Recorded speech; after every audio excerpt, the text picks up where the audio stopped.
Bismillahirrahmanirrahim. Assalamualaikum warahmatullahi wabarakatuh. Innal hamdalillah nahmaduhu wa nasta'inuhu wa nastaghfiruh wa nu'minu bihi wa natawakkalu alaih. Wassalatu wassalamu ala asrofil anbiya wal mursalin sayyidina wa maulana Muhammadin wa ala alihi wa sahbihi ajma'in. Wa ba'd. Alhamdulillah, pada malam ini kita mulai pengajian untuk hadis kitab Mukhtarul Hadis. Sebelum pengajian dimulai, mari kita sama-sama membacakan surat Al-Fatihah. Yang pertama untuk pengarang kitab ini yaitu Syekh Ahmad Hashim Bik. Yang kedua untuk teman-teman kita yang pada hari ini berhalangan hadir baik karena sakit ataupun suatu urusan, mudah-mudahan Allah sembuhkan penyakitnya dan mudahkan segala urusannya. Yang ketiga untuk diri kita sendiri yang sudah mau bersusah payah untuk menghadiri majelis ilmu, mudah-mudahan Allah berikan ganjaran sebaik-baiknya ganjaran. Dan yang terakhir adalah kepada seluruh umat Rasulullah SAW, mudah-mudahan Allah berikan hidayah dan inayahnya sehingga bisa sama-sama taat pada Allah dan taat pada Rasulnya. Ala hazina wa fi kulli sallallahu hadratin Nabi Mustafa Rasulullah SAW. Al-Fatihah. A'udzu billahi minasyaitonir rajim. Bismillahirrahmanirrahim. Alhamdulillahirabbil alamin arrahmanir rahim maliki yaumiddin. Iyyaka na'budu wa iyyaka nasta'in ihdinas siratal mustaqim. Siratal ladzina an'amta 'alaihim ghairil maghdubi 'alaihim waladdallin. Amin. Bismillahirrahmanirrahim. Ahibbul araba ya. Ahibbu, cintailah al-araba kepada hal-hal yang bersifat Arab. Lisalasin, karena 3 masalah. Jadi kita boleh mencintai hal-hal yang bersifat Arab karena 3 perkara. Selain itu nggak boleh. Apa 3 perkara itu? Yang pertama, li'anni arabiyun, karena sesungguhnya saya, maksudnya saya itu Rasulullah orang Arab. Kita cinta Arab itu karena Nabi kita orang Arab, lebih tepatnya bangsa Quraisy. Selain itu tidak ada. Makanya suatu keistimewaan bagi kota Yasrib yang sekarang berganti menama Madinah, kemuliaannya atau kesuciannya karena ada dirinya Nabi. Andai kata tidak ada dirinya Nabi di kota Madinah, Madinah itu bukan apa-apa. Iya, biasa aja. Karena ada dirinya Nabi maka jadi mulia.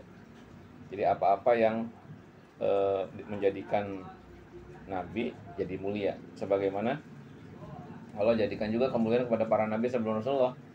Seperti Nabi Isa. Nabi Isa itu Allah jadikan dimanapun dia berada menjadi keberkatan bagi siapapun. Nabi Isa itu yang paling fenomenal yang dikenal kalangan Nahdiyin itu Nabi Khidir.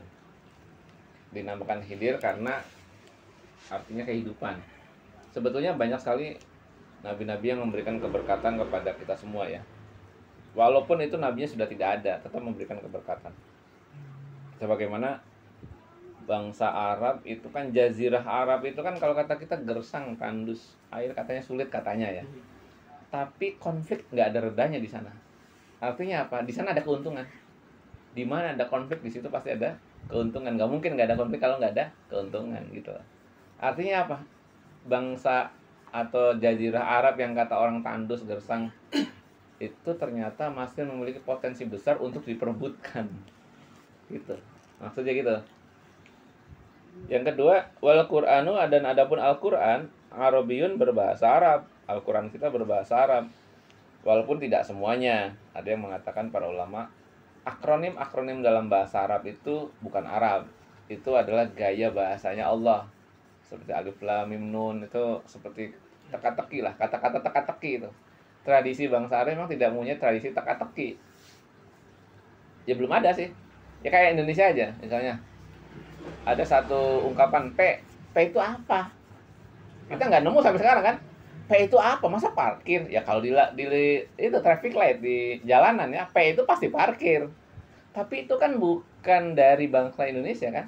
Kata P itu parking kan, bahasa Inggris gitu. Di Indonesia belum ada istilah-istilah yang menunjukkan suatu subjek tertentu dalam suatu istilah huruf. Sama Arab juga begitu. Alif lam mim apa sih artinya? Ya nggak tahu. Allah yang tahu. Tapi kalau kita mau mencoba menggali boleh. Berarti menduga gitu. Menduga. Ya, itu dinamakan sebagai ayat mutasyabihat. Kalau ayat yang sudah pasti-pasti namanya muhkamat. Wa kalamu ahli jannah, dan pembicaraan orang-orang ahli surga adalah fil jannati, di dalam surga, Arabiun, berbahasa Arab. Ini yang banyak disepakati para ulama. Ada juga ulama yang tidak sepakat dengan hadis ini, mengatakan bahwa pembicaraan ahli surga itu adalah seperti pembicaraan Adam ketika di surga. Tetapi pembicaraan Adam di surga juga dibantah, karena Adam itu ternyata tidak berada di surga. Surga yang dimaksud adalah suatu tempat di mana Adam ditempatkan sementara sebagai transit. Jadi bukan surga yang sesungguhnya. Andai kata ada surga sesungguhnya, mesti tidak ada larangan. Gitu. Jadi Adam itu belum di surga. Cuma tidak ada satu tempat yang menggambarkan tempat yang enak tanpa jerih payah, ya kecuali surga gitu maksudnya. Adam di sana itu. Waktu itu zaman dulunya. Jadi kalau kita nanya Adam umurnya berapa, nggak tahu dah. Kenapa? Waktu sebelum turun di bumi nggak ada yang hitung. Belum ada peradaban manusia kan? Ya jangankan umur Adam, antara Adam dengan Hawa aja selisihnya berapa tahun kita nggak ada yang tahu. Apakah di sana ada siang malam, ataukah di sana hanya ya adanya siang saja? Ya kan? Namanya di suatu tempat yang dikondisikan oleh Allah tidak ada beban. Tidak ada beban. Adam nggak perlu jerih payah kerja kayak kita, COD-an, ya kan? Privatan, apalagi nyari servisan, jadi PNS, macam-macam lah. Itu penuh tantangan di dunia. Makanya dunia itu disebut tempat berlelah-lelah gitu. Karena sebenarnya serba lelah. Jangankan yang enak, yang tidak enak lelah, yang enak aja lelah. Kerja lelah. Yang enak apa? Tidur aja lelah. Kebanyakan capek gitu. Ya itulah di dunia. Maka istilah surga bagi Adam kurang tepat, maka para ulama mengatakan taman surga. Jadi hadis ini masuk ke dalam kemungkinan di surga berbahasa Arab, karena Adam ternyata tidak berada di surga, berada di taman-taman surga. Kalau tamannya saja sudah tanpa beban, apalagi surganya gitu. Jadi di surga itu nanti kita tidak ada ibadah, tidak ada ibadah. Karena ibadah itu tempatnya hanya di dunia. Kok nggak ada ibadahnya, Kak? Lah iya, Allah nggak butuh ibadah kita. Allah kan nggak butuh ibadah kita. Yang butuh kan kita. Adapun Allah memerintahkan kepada malaikat beribadah itu sebagai bentuk kemuliaannya, bukan karena kebutuhan ya. Kalau kita kan pengen dihormat karena kebutuhan, butuh status sosial di masyarakat gitu maksudnya. Perlu disandingkan nama S di belakang nama kita agar kelihatan lebih bermartabat gitu. Kalau zaman dulu kan gelar di depan ya, DRS, IR, DR gitu. Dianggap bermartabat. Padahal nama-nama itu, istilah-istilah itu tidak ada gunanya ketika sudah di lubang kubur. Tidak ada gunanya. Gak mungkin malaikat Munkar Nakir nanyain kita, man robuka, kepada dokter fulan. Nah, enggak ada gunanya. Malah nggak tahu Munkar Nakir ijazah kita. Malah nggak tahu. Bahkan menurut satu hadis dikatakan ada malaikat sebelum malaikat Munkar Nakir datang tuh ada namanya malaikat Rauman. Namanya malaikat Rauman tuh malaikat yang datang di awal untuk melakukan konfirmasi terhadap amal. Kalau Munkar Nakir kan hanya mempertanyakan hal-hal yang sifatnya dasar. Kalau malaikat Rauman itu adalah mengkonfirmasi tentang suatu amal. Jadi ketika kita dimasukkan ke dalam lubang kubur atau kita pindah ke satu alam yang namanya alam barzah, kita langsung didatangi namanya malaikat Rauman, lalu mengkonfirmasi amal kita. Apakah kamu akui amalnya begini gitu. Hanya dikonfirmasi aja, setelah diakui ya sudah dicatat, lalu di stempel apa gitu. Nah setelah itu baru datang malaikat Munkar Nakir menanyakan hal-hal yang sifatnya dasar aja. Siapa nama Tuhan, nama Nabi gitu. Pertanyaannya apakah itu umum bagi kita semua atau tidak? Ya nggak mungkin Nabi meninggal terus yang ditanya Nabi, man robuka, man nabiuka, lah saya Nabi gitu. Nabi kan ditanya Nabi gimana sih? Nggak sopan gitu. Jadi ada hal-hal yang memungkinkan memang terjadi pengecualian gitu. Itu biasa saja, bukan hal-hal yang luar biasa. Kita pun bahkan bisa lolos dari jebakan Batman-nya malaikat Munkar Nakir gitu. Bisa aja. Bahkan digambarkan dalam suatu cerita jenakanya siapa? Abu Nawas kan? Iya kan? Berupaya mengkelabui Munkar Nakir dengan kain kafan yang sudah lama. Sebetulnya itu walaupun terkesan mengada-ngada, tapi sebetulnya ada suatu indikasi bahwa Malaikat mungkar nakir tuh bukan suatu sistem yang saklek gitu. Artinya ketika Allah memiliki orang-orang yang dia kasih, tentu tidak akan melewati itu pun bisa saja.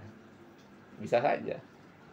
Ya kayak dulu ada cerita, ada malaikat nanya, "Man robuka?" Ternyata dibalikin sama orangnya itu.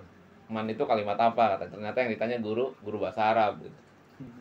Ya kelihatannya mengada-ngada memang, tetapi dalam konteks keyakinan kita pada Allah, bahwa Allah memiliki orang-orang yang dia sukai, orang-orang yang dia maui menjadi kekasihnya, ya itu nggak ada masalah memang.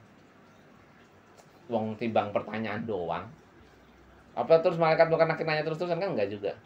Dalam konteks tauhid ya. Artinya bisa saja itu sebagai suatu bentuk proses perjalanan suatu amal. Ketika kita lepas nyawa kita masuk ke alam barzah, maka ada proses yang kita harus ikuti secara formal gitu. Ya ikutin aja gitu. Masalahnya gitu doang. Adapun status kita nanti di akhir seperti apa ya nggak tahu juga. Orang kiamat juga belum terjadi. Jadi menurut hadis ini, rawahu telah meriwayatkan At-Tabrani, Imam Tabrani, wa Ruhu dan selainnya Imam Tabrani. Ini merupakan hadis yang diriwayatkan oleh Imam Tabrani yang menceritakan tentang bahasanya ahli surga. Nah, ini salah satu indikasi kenapa salat itu berbahasa Arab dan tidak boleh dirubah dengan bahasa yang lain. Karena ya menurut pendapat yang lemah, itu sebagai suatu pembiasaan di surga katanya. Itu kursusnya begitu katanya. Padahal Allah tanpa ada kursus pun bisa merubah bahasa itu mudah saja buat Allah. Manusia yang tadinya lemah jadi kuat ketika ada di alam kubur kan juga bisa. Manusia konsepnya dirubah dari yang lemah menjadi kuat ketika berada di surga dan di neraka pun bisa. Jangan salah ya, manusia ketika berada di neraka sebetulnya manusia itu di-upgrade menjadi kuat. Jangan salah, bukan menjadi lemah, tidak. Lo kok kuat? Iya, orang disiksa nggak mati-mati, ya berarti kan kuat. Disiksa nggak mati-mati, di kita di dunia sakit COVID aja mati. Jangankan COVID, sakit yang nggak keobatan, nggak ketolongan aja mati. Artinya orang masuk ke surga atau masuk neraka pun tetap di-upgrade kondisi kita. Jangan kita pikir kalau di surga nggak buang air, di neraka kita buang air. Ya nggak juga. Ya ntar Allah sibuk nyiapin toilet di neraka. Ya nggak gitu konsepnya. Pokoknya intinya manusia ketika sudah berubah alam, berubah kondisi, ya dengan sendirinya apa saja berubah. Apa saja berubah. Jadi kita jangan tanya iblis posisinya di mana. Terus pokoknya iblis posisinya dimurkai, nggak usah nanya mau di mana. Nasib kita aja belum jelas. Iya kan? Kadang kita suka iseng ya. Ketika kita udah ada di surga, iblis di mana ya? Kayaknya rasanya pengen nyorakin deh. Lebay begitu mah, nggak usah. Urusan kita aja juga diberesin aja dulu. Karena apa? Setelah urusan kita beres, ternyata ada yang belum beres keluarga kita. Kita akan sibuk ngurusin keluarga kita ketika udah beres. Selalu dalam bayangan kita ketika berada di surga, bagaimana keluarga kita bisa diselamatkan kalau ternyata kondisinya buruk gitu. Itu akan kita pikirkan, kamu nggak akan punya waktu kamu mikirin iblis, nggak akan punya waktu kamu menanyakan hal-hal di dunia yang tidak terjawab, ya kan? Nggak akan punya waktu kamu untuk memikirkan bagaimana teman mengkhianati kita. Kita lebih butuh keluarga kita berada di samping kita ketika di surga. Ya buat apa juga masuk surga ternyata keluargamu masuk neraka? Surga tetap sesuatu yang menderita buat kamu, iya kan? Lah yang nggak senang dong. Yang kita biasa di dunia bareng dengan keluarga kita, walaupun hidupnya bagaimana keadaannya, tetap kita senang dengan keluarga gitu. Itu yang akan kita pikirkan nanti di surga. Jadi jangan dikira kamu akan layar-layar di surga sementara keluargamu nggak ada. Kita akan ingat, ya karena itu memang sudah janji Allah. Berikutnya, ihtarisu. Bismillahirrahmanirrahim. Ihtarisu, berjagalah minan nasi, dari manusia, bisu izzoni, terhadap buruk sangka. Maksudnya kita harus mewaspadai yang namanya buruk sangka itu. Jadi buruk sangka itu tidak semuanya buruk ya. Buruk sangka itu tidak semuanya buruk. Buruk sangka yang buruk adalah kita mewaspadai suatu bahaya yang kita tidak menjadi ancaman. Contoh, kita ngelihat tetangga memiliki kekayaan lebih dari kita, kemudian kita memburuk sangkai dia dengan menyatakan jangan-jangan boleh ngepet nih. Kayaknya tetangga kita kan bukan ancaman buat kita, gitu loh. bukan ancaman buat kita. Karena apa? Ya kayak buat dia. Tetapi ketika kita berada di suatu tempat, kemudian kita mengamankan barang-barang kita, misalnya kita mau ke masjid, motor kita kunci, sepatu kita umpetin misalnya, sendal kita umpetin, tas kita amankan dekat-dekat. Itu kan berarti sebetulnya kita sudah seuzon kan dengan orang. Itu namanya bukan seuzon, itu namanya mewaspadai potensi bahaya. Bukan berarti kita mencurigai orang semasjid, enggak. Kita hanya mewaspadai orang-orang yang mendompleng dari keberadaan di masjid. Ya kalau bahasa kasarnya namanya suuzon. Tetapi dalam istilah fikih, suuzon yang seperti itu dibolehkan sebagai bentuk mewaspadaan. Contoh, presiden punya pas pampres. Apa dikira rakyatnya jahat semua? Enggak. Maksudnya bukan begitu. Maksudnya sebagai bentuk kewaspadaan demi keamanan seorang pemimpin gitu. Bahasa nanti presiden aman atau tidak aman ya nanti ya bahasa takdir yang lain akan berbicara gitu. Tetapi mewaspadai penting. Sebagaimana kita punya motor perlu dikunci, perlu dikasih alarm segala macam, itu sebagai bentuk waspadaan. Itu namanya bukan suuzon. Karena apa? Suuzon yang seperti itu adalah suuzon yang memiliki potensi negatif terhadap bahaya kita. Kalau tadi suuzon yang pertama kan nggak ada potensi negatifnya. Kita tidak berpotensi orang itu mau membahayakan kita. Ya timbang misalnya kita ngomongin orang tentang suatu aktivitas dia. Aktivitas dia kan belum tentu membahayakan kita. Tetapi ada orang malam-malam kasak rusuk lewat di depan rumah kita. Terus kita waspada tuh, barang-barang apa yang ada di luar kita amankan. Itu bukan suuzon namanya. Itu justru menjaga dari potensi kejahatan orang yang di luar tadi untuk berbuat buruk pada kita. Jadi mencegah dari maling itu jauh lebih baik daripada kita menangkap maling. Bisa dipahami ya? Mencegah orang berbuat buruk itu jauh lebih baik daripada menghakimi atau memberikan vonis terhadap orang yang telah berbuat buruk.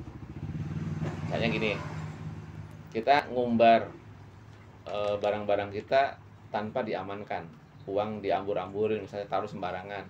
Itu kan berpotensi orang jadi berbuat jahat kan, yang awalnya orang itu tadinya tidak berbuat jahat.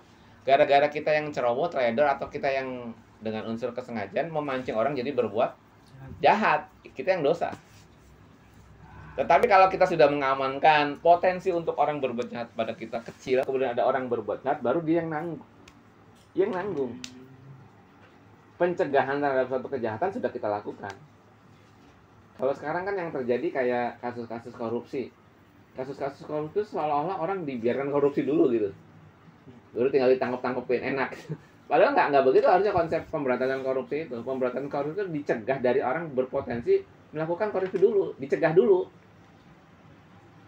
Ya kalau ada orang mau korupsi di kantor pemerintahan, di kantor pemerintahannya dipasangin CCTV.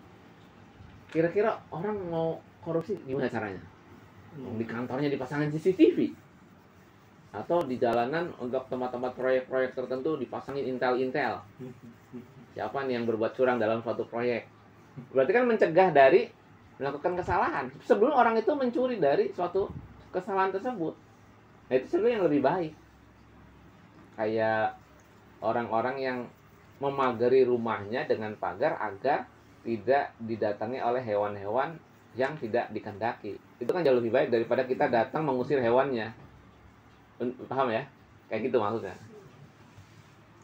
Berikutnya. Rawahu telah meriwayatkan Ahmad wa Baihaqi, Imam Ahmad dan Imam Baihaqi. Jadi dalam secara konsep agama itu suuzon itu buruk, tetapi ada suuzon yang justru dianjurkan dengan alasan keamanan. Dengan alasan keamanan. Artinya itu yang seperti itu bukan disebut suuzon, tetapi sebagai bentuk kewaspadaan, itu boleh. Yang kedua, husnuzon itu baik. Tetapi ada beberapa hal yang husnuzon malah dilarang. Contohnya, Ucup kenalan dengan orang baru banget. Kemudian Ucup membebaskan dia masuk ke rumah Ucup. Husnuzon seperti itu dilarang. Karena justru akan berbuat jahat kepada kita. Husnuzon yang dianjurkan adalah ketika kita mengenal suatu kepribadian orang yang kesehariannya kita tahu, kemudian dia melakukan suatu potensi kesalahan yang kita duga dia melakukan itu, kemudian kita berhusnuzon bahwa dia tidak melakukan itu, kecuali mendatangkan 70 alasan. Itu baru bagus. Baru bagus, yang husnuzon kayak gitu yang bagus. Ada orang jadi imam di masjid, kemudian kita lihat ada kotak amal hilang, kita berhusnuzon, nggak mungkin imam yang ngambil gitu. Bisa saja imam itu kan khilaf, namanya juga manusia, dia bukan malaikat. Bisa saja, tapi kita mengabaikan kepotensi itu tuh. Peluang kalau dia itu manusia itu kita abaikan. Dia kan imam. Faktanya ternyata di CCTV yang ngambil imam gitu. Ya, lain soal gitu. Udah lain soal. Yang penting kita sudah menyangkal jauh-jauh lah.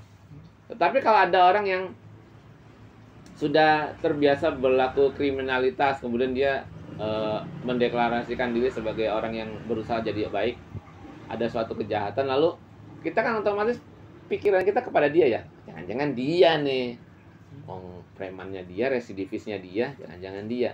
Kemudian kita pengen husnuzon sama dia, gampang. Oh iya, dia kan kemarin katanya mau tobat.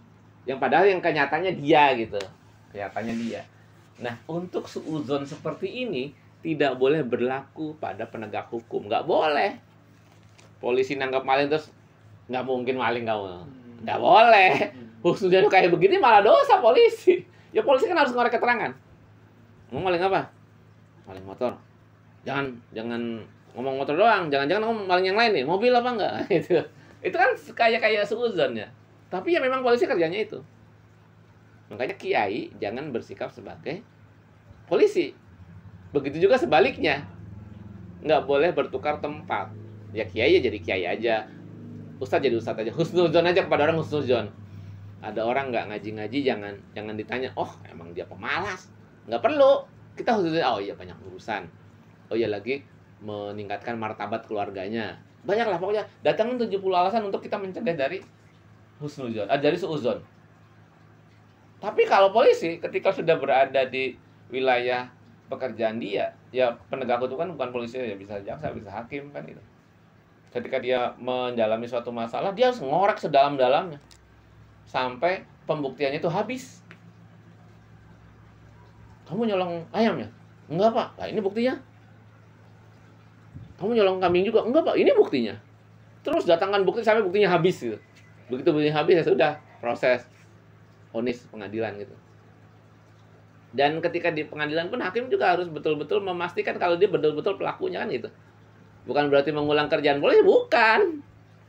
Ya Pak polisi kurang kerjaan, Pak hakim kurang kerjaan banget. Itu kan kerjaan saya di kantor tadi udah ditanya-tanya, ngapain nanya-nanya lagi? Enggak, bukan. Maksudnya mengkonfirmasi betul-betul bahwa dia itu adalah pelakunya. Jangan sampai salah hukuman. Gitu. Nah, itu yang dinamakan sebagai suudzon. Itu tidak semuanya buruk dan husnuzon tidak semuanya baik, tergantung tempat dan profesinya, pelakunya apa. Untuk kakak sebagai konsumen tentu harus suudzon kepada produsen. Misalnya beli di pasar yang didominasi oleh orang-orang Islam, kakak nggak perlu nanyakan kepada tukang potong ayam bacaannya apa aja, coba tekniknya gimana, ya nggak perlu. Orang dia kita sudah duga sebagai orang Islam kan, dia juga berasal dari RPH yang kemungkinan atau sudah dipastikan bersertifikasi MUI kan. Jadi kita nggak usah tanya ini bacaannya apa, atau dilihat leher ayamnya, leher kambing gitu. Nggak perlu ngabisin waktu.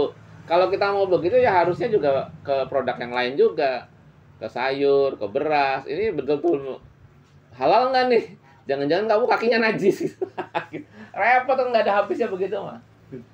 Kecuali kita memang berada di satu tempat yang dimana memang didominasi oleh orang non-muslim dan potensi kehalalannya memang kecil. Kita tinggal di tempat kayak di Cina, Cinanya didominasi oleh orang-orang non-muslim. Waspada, nggak apa-apa, boleh. Misalnya kita cari yang makanan bersertifikat halal deh, nah itu boleh. Udah jelas-jelas tinggalnya di Padang, di Jakarta, nanyalah sertifikat halal. Kayak orang kurang kerjaan gitu. Di Bang beli nasi uduk, sertifikat halalnya ada nggak? Ya kurang kerjaan begitu. Nasi uduk perlu sertifikat MUI gitu. Bawang berasnya sudah halal, santannya sudah halal. Ya, kadang lebay gitu, jadinya lebay gitu. Jadinya berlebihan. Lanjut ya. Bismillahirrahmanirrahim. Ahbib, cintailah habibaka, kepada kekasihmu. Haunama, secara sederhana. atau sedang. Asa kemungkinan an yakuna adanya yagidoka, apa yagidoka ya? Saya belum sejalan. Nggak bawa dia. Kami mau lihat Ahbib, cintailah habibaka kepada kekasihmu atau orang-orang yang kamu sukai atau sesuatu yang menyenangkan kamu, haunama secara sederhana atau sedang-sedang saja. Asa kemungkinan an yakuna adanya. Nah ini kakak kayaknya titiknya kurang jelas. bagi doka. Yagidoka ya? Bagi saya bagi doka. Bagi doka. Iya. Bagi doka kebencian atau kemarahan yaumama pada suatu hari. Jadi kemungkinan ketika kita mencintai sesuatu dengan berlebihan, suatu saat yang kita cintai itu jadi sesuatu yang tidak kita sukai gitu. Kalau dari awal kita mencintai sederhana, begitu kita marah, kita benci sederhana gitu. Iya kan? Kenapa ada orang yang gagal nikah, putus sama pacar, emosinya berlebihan banget karena awalnya dia sukanya berlebihan banget. Karena jadi ketika dia dihianati, ditelikung, kita marahnya luar biasa. Karena tadi awalnya kita cintanya berlebihan. Makanya kalau kakak beli barang-barang itu, beli barang-barang yang terjangkau aja lah, jangan terlalu yang mahal yang akhirnya kakak jadi takut kalau kemana-mana, sayang-sayang banget gitu. Takutnya kalau hilang kan jadi ngenes banget gitu kesannya gitu, ngenes banget. Itu khawatirnya seperti itu. Wa abgid ya. Wa abgid. Iya. Dan bencilah bagi doka sesuatu yang engkau benci, haunama secara sederhana. Kalau kita membenci, tidak menyukai sesuatu, sederhana aja. Asa kemungkinan an yakuna adanya habibaka sesuatu yang kamu sukai, Au yakuna, an yakuna adanya yang kita benci tadi, habibaka menjadi hal yang kita cintai, itu maksudnya. Yaumama pada suatu hari. Kita benci HP merek X misalnya. Ternyata di kemudian hari HP X tersebut berpotensi mendatangkan keuntungan banyak gitu. Kita jadi suka gitu. Khawatirnya begitu. Maka kalau benci sederhana aja. Jangan terlalu berlebihan. Rawahu telah meriwayatkan At-Tirmidzi, Imam Tirmidzi. Jadi kata Nabi, apa-apa tuh jangan berlebihan, sedang-sedang aja. Kayak kemarin waktu Pilpres kemarin tuh. Ada doa tokoh yang doanya begini. Ya Allah, menangkankah kelompok ini? Kalau kelompok ini tidak menangkan, maka engkau tidak akan disembah. Berlebihan banget. Nggak ada kamu juga Allah disembah sebetulnya. Ada di video di suatu acara di YouTube itu. lucu banget. Iya. Seolah-olah dia penting banget gitu di mata Allah gitu. Padahal nggak ada dia pun Allah tetap disembah. Gitu. Ya Allah, menangkanlah kelompok ini. Kalau kelompok ini tidak dimenangkan, maka engkau tidak akan disembah. Memangnya Nabi kamu? Kalau Nabi yang ngomong begitu, iya. Pada saat itu Nabi punya umat hanya ratusan. Itu pun terancam mau dibantai oleh orang-orang kafir yang jumlah sedikit itu. Andai kata itu dibunuh habis berikut nabinya, ya sampai sekarang kita mungkin nggak kenal Islam. Ya walaupun Allah punya banyak skenario ya, punya banyak skenario. Itu artinya sebagai suatu kesungguhan doa Nabi kepada Allah. Kita nggak boleh tiru itu. Nggak semua doa Nabi harus ditiru. Nggak semua. Ya kalau misalnya doa Nabi mau ditiru, dan Nabi sholatnya aja sampai kakinya bengkak-bengkak. Nah, apa kita melakukan itu? Enggak kan? Kita cukup bangun sholat 5 menit selesai. Tapi kebutuhan kita Allah cukupi. Iya kan? Artinya Nabi itu sebagai suatu model, suatu contoh yang menjadi patokan untuk kita. Tetapi kita tidak serta-merta harus sama persis seperti keadaan Nabi. Karena Nabi sudah didesain berbeda dengan kita. Walaupun Nabi itu manusia biasa, tetapi desain manusia biasa yang berbeda. Makanya Nabi diberi sifat dengan namanya al-a'radu basariyah, manusia biasa, tetapi keadaannya tidak seperti manusia biasa.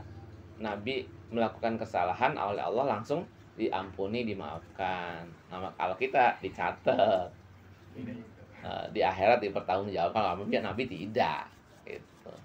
Gitu ya. Sebelum dilanjutkan dengan acara pertanyaan, kita tutup dulu pengajian pada malam hari ini dengan membaca kafaratul majlis. Subhanaka Allahumma wa bihamdika asyhadu an la ilaha illa anta astaghfiruka wa atubu ilaik.